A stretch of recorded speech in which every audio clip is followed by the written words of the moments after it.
السلام علیکم.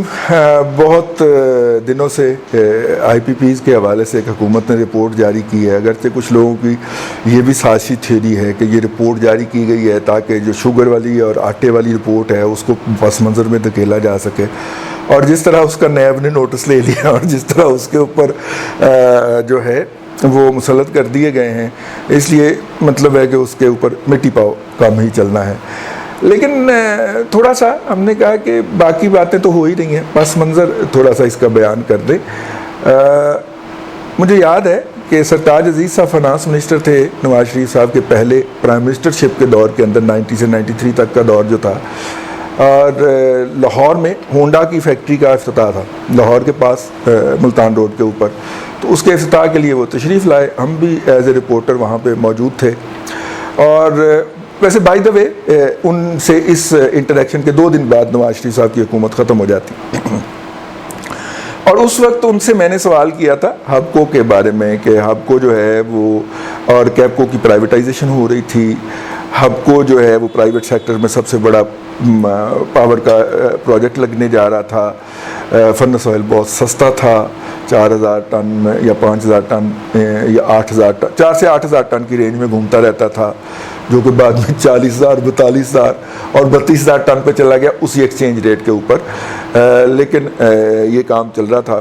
تو ہم نے جو تھا ان سے سوال کیا اور انہوں نے کہا کہ جناب, اور وہ یہ تھا کہ ان کا پاور ٹیرف آپ نے طے کر لیا ہوا ہے. تو انہوں نے کہا کہ وہی پاور ٹیرف جو ہے, ان سے چونکہ وہ اپڈیٹ نہیں تھے انہوں نے کوئی مناسب جواب نہیں دیا. لیکن مجھے اپنا سوال یاد کہ کیونکہ وہ پرائیویٹ ہو جائے گا نا, تو پرائیویٹ اینٹی کس فارمولے کے تحت پاور بیچے گی, اس سے آپ کس فارمولے کے تحت پاور لیں گے.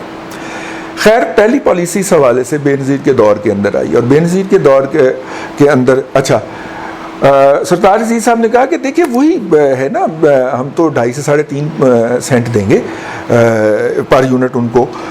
میں نے کہا کہ اگر فرنس آئل 8,000 سے اوپر چلا جائے, انہوں نے کہا کہ جناب پچھلی کم از کم 20 سال کی ہسٹری تو یہی بتاتی ہے کہ یہ 4 سے 8,000 کے درمیان رہتا ہے. ٹھیک ہے, لیکن اگر چلا بھی جائے تو ہمارا اس میں کوئی ذمہ نہیں ہوگا. ٹھیک ہے, کیونکہ ہمارا ایگریمنٹ ہوگا. ٹھیک ہو گیا.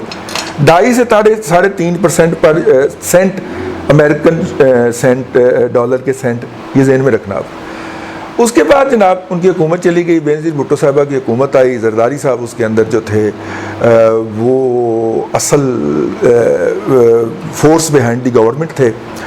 آئی پی پیز جو ہیں وہ لگنے کے لیے پالیسی بنی, اور جو ٹیرف دیا گیا اس کے اندر جو تھا وہ اٹھا کے 7.25 سینٹ تک لے جایا گیا. 2.5 سے 3.5, 7.25 پہ چلا گیا. بہت مہنگی ہوگی بجلی, بہت مہنگی ہوگی بجلی. اچھا, اور اس میں جو فیول تھا اس کو بھی جب وہ ایک سرٹن لیول سے اس کی پرائس بڑھ جاتی تو اس کو پاس تھرو کر دیا گیا کہ اس کی قیمت بھی جو ہے وہ خریدار یعنی کہ حکومت دے گی, یعنی کہ واپڈا دے گا. اوکے, بینظیر صاحبہ گئیں اور اس کے بعد نواز شریف صاحب نے آئے تو پتہ چلا کہ بجلی کی کیپیسٹی اتنی زیادہ لگ گئی ہے کہ ہماری ضرورت سے زیادہ ہے. اور چونکہ ان کو ہم نے کیپیسٹی پیمنٹ کرنی ہے تو اس کیپیسٹی پیمنٹ کے لیے جب ہم نے انڈیا سے بات کی تو ہم نے انڈیا سے کہا کہ جناب آپ ہم سے 6.5 سینٹ کی لے لیں, 6.5 سینٹ کی. انہوں نے ہمیں ریٹ لگایا تو 4.5 کا یا 3.5 سینٹ کا. تو اس پہ نواز شریف صاحب نے کہا کہ ہیں اے کی ہو ریسڑ میں. انہوں نے تحقیقات کروائی تو پتہ چلا کہ آئی پی پیز کے اندر جو ہے وہ بہت زیادہ اپ فرنٹ کاسٹ ڈالی گئی ہے, جس کے نتیجے میں جو ٹیرف ہے وہ ڈبل ہو گیا. تو ابھی وہ انہوں نے ہاتھ پاؤں سیدھے ہی کیے تھے اور سیف الرحمان نے فائلیں سیدھی کی تھیں کہ مشرف صاحب تشریف لے آئے. مشرف صاحب, آپ کو پتہ ہے جب بھی کوئی فوجی حکومت آتی ہے تو پہلے 2 سال اس کے لیے مشکل ہوتے ہیں, جیسے موجودہ حکومت کے لیے مشکل ہیں. مشرف صاحب کے لیے پہلے 2 سال مشکل تھے, انہوں نے ان کو ہاتھ نہیں ڈالا. جیسے ہی وہ 2 سال گزرے تو مشرف صاحب نے ان کے اوپر, اور تھوڑا سا 9/11 ہو گیا ہیں, ڈالر آنا شروع ہو گئے. تو انہوں نے کہا کہ پھر اب دیکھا جائے گا کون کون سے ایونیوز ہیں.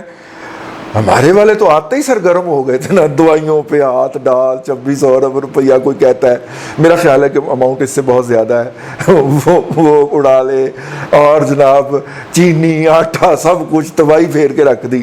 ٹھیک ہے, لیکن وہ انہوں نے 2 سال کے بعد سکون سے آرام سے کام کرنا شروع کیا. ویسے بھی چودھری نے ان کو پولیٹیکل سپورٹ فراہم کی تھی, چودھری ٹھنڈا کر کے کھانے گیا دی. تو انہوں نے جناب کیا کیا کہ انہوں نے جناب ان کے ساتھ پکڑ لیا، اور اس وقت تک جو تھا وہ آپ کو کہ اندر پہلے ہم گالاداری گروپ لے کے آئے تھے، پھر زینل گروپ آ چکا ہوا تھا، تو یہ سارے UAE کے گروپ ہی تھے.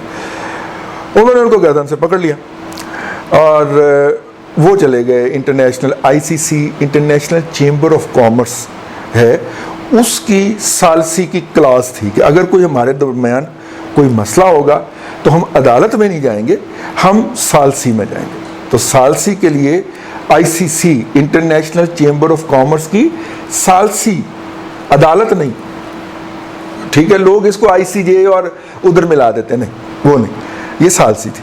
ثالثی کے اندر گئے جی، اور ثالثی کے اندر جو تھا وہ اب کیا بتائیں جناب، ہمارے دوست تھے جو وکلا تھے اور جو وابدات میں اعلیٰ عہدوں پہ فائز تھے. تو وابدہ میں جو اعلیٰ عہدوں پہ فائز تھے انہوں نے اس کمپنی سے جرمنی میں ملاقاتیں، ٹھیک ہے، رپورٹیں ہیں یار، چھپی ہوئی نہیں، خفیہ رپورٹیں، اور انہوں نے اپنی دنیا بنا لی. بعد میں وہ داڑھی شاڑھی رکھ کے تبلیغی جماعت میں نکل گئے.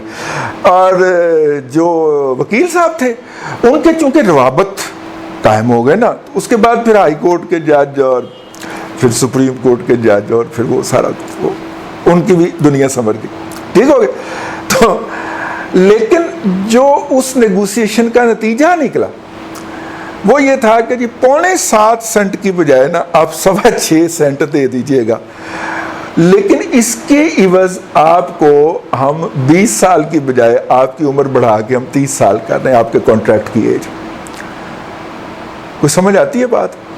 ہمیں بھی نہیں آئی تھی. اس دوران مختلف خبریں چھوڑنے کے نتیجے میں اسٹاک مارکیٹ میں وہ ہب کو اوپر گیا، ہب کو نیچے آیا، لوگوں کے نے اربوں خربوں روپیہ بتایا، اس کو سائڈ پہ کرتے تھے. ٹھیک ہے، اب کہنے والوں کا کیا ہے، وہ تو یہ بھی کہتے ہیں کہ اس ہب کو کی یہ والی جو اسپیکولیشن تھی اس میں اسحاق ڈار صاحب نے بہت کمایا تھا.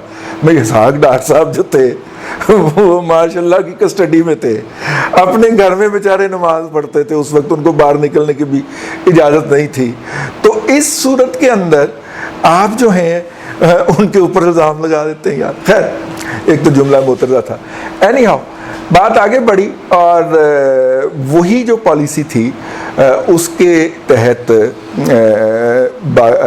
پاور پروجیکٹس لگے، اور دوبارہ جب ہم نے پیپلز پارٹی کی حکومت آئی اور انہوں نے پھر دوبارہ اسی طرح تاریخ کو دہرانے کی کوشش کی تو چودھری صاحب بیٹھے ہوئے تھے اور افتخار چودھری صاحب نے ان کو نہیں کرنے دیا، لوگوں سے پیسے واپس لے لیے.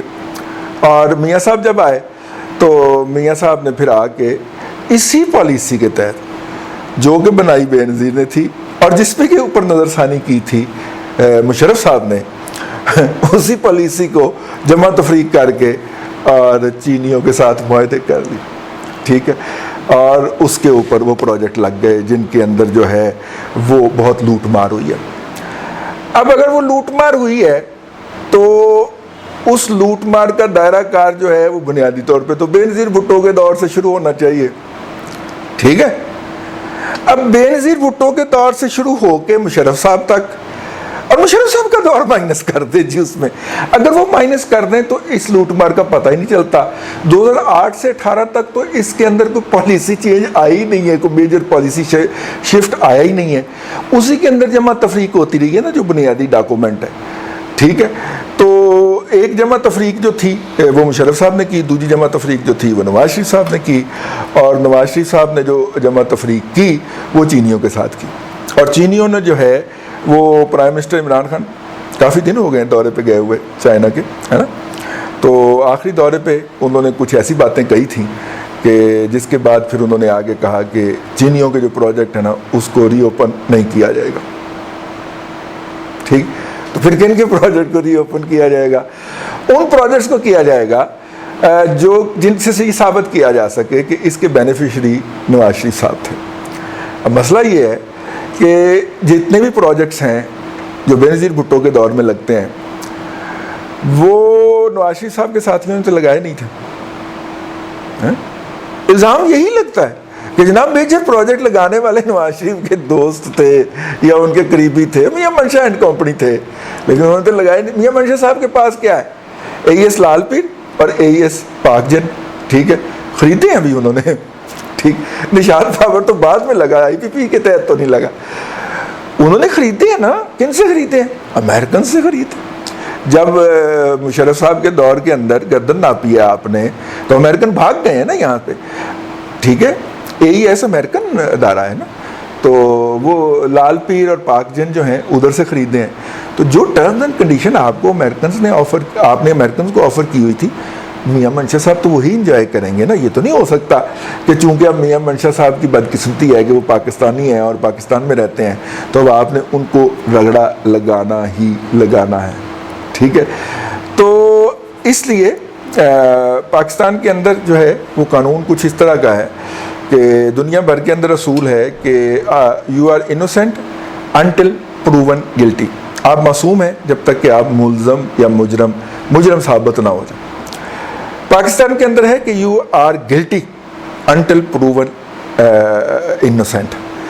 آپ نیب کا قانون اٹھا کے دیکھ لیجئے، آپ موجودہ حکومت کی جو تمام قانونی اور آئینی جو کلا بازیاں ہیں اور جو مہمات ہیں ان کو اٹھا کے دیکھ لیجئے.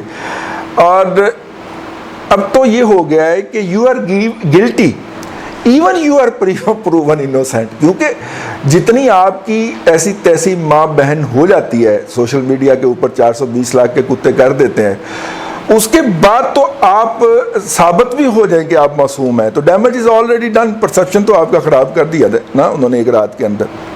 سو یہ جو صورتحال ہے اس کے لیے اس کو سمجھنے کی ضرورت ہے. میں تو بہت انجوائے کر رہا ہوں کہ جناب جس شخص نے ان کے ٹیرفز کے ساتھ کھلواڑ کیا تھا اور کھلواڑ کرنے کا نتیجہ کیا ہے بھلا؟ کھلواڑ کرنے کا کوئی بینیفٹ تو ملا ہوگا نا یار. دبئی کے مہنگے ترین علاقے میں مہنگے ترین ہوٹل میں مقیم ہے اور مہنگی ترین وہاں پہ میڈیکل ٹریٹمنٹ لے رہا ہے اور بظاہر اس کا سورس آف انکم کوئی نہیں ہے. کہتا خواب میں مجھے آ کے یہ اربوں روپیہ جو تھا، یہ وہ جو سعودی عرب کا فرمان روا فوت ہو گیا وہ آگے دے گیا تھا اور صبح میں نے اکاؤنٹ دیکھا تو واقعی اربوں روپیہ پڑا ہوا تھا میرے. ٹھیک ہے، یہ کہانیاں کسی اور کو سنائے نا حضور. یہ جو ہوتے ہیں نا اس طرح کے لوگ، یہ برطانیہ کے اندر کک بیک نہیں لیتے، یہ جرمنی میں لیتے ہیں، آسٹریلیا میں لیتے ہیں، دبئی میں لیتے ہیں، کیونکہ برطانیہ کے اندر ایک تو سسٹم ان کا بڑا کلیئر ہوتا ہے اور دوسرا وہاں پہ پاکستانیوں کا بڑا جمگٹا لگا ہوا ہے. تو پھر آپ ان تینوں جگہ کا سوچئے گا کہ وہاں پہ کون کون مقیم ہے اور کس چیز کو انجوائے کر رہا. میں اس چیز کو بڑا انجوائے کر رہا ہوں کہ مشرف صاحب کی ترمیمات کے نتیجے میں ان کے وزیر صنعت اور اب کے مشیر صنعت اور انہوں نے جو پاور IPPs لگائے تھے ان کو بے نقاب کرے گی. اور کرے گی کون؟ کس نے کیا ہے؟ پاکستان کے تمام اداروں نے مل کے. میں اس رپورٹ کو پڑھ رہا ہوں اور انجوائے کر رہا ہوں، ٹھیک ہے، کہ وہ کس طرح ایسے کر کے پیشہ ورانہ محاورت سے ہوتے ہوئے وداؤٹ مینشننگ مشرف ایرا وہ کس طرح اس کو لے کے آگے چلتے ہیں. میں اس بات کو بڑا انجوائے کر رہا ہوں. آپ بھی وہ رپورٹ پڑھیے اور اس کو انجوائے کیجیے. اللہ آپ کو آسانیاں عطا کرے اور آسانیاں خلق خدا میں تقسیم کرنے کی توفیق عطا کرے.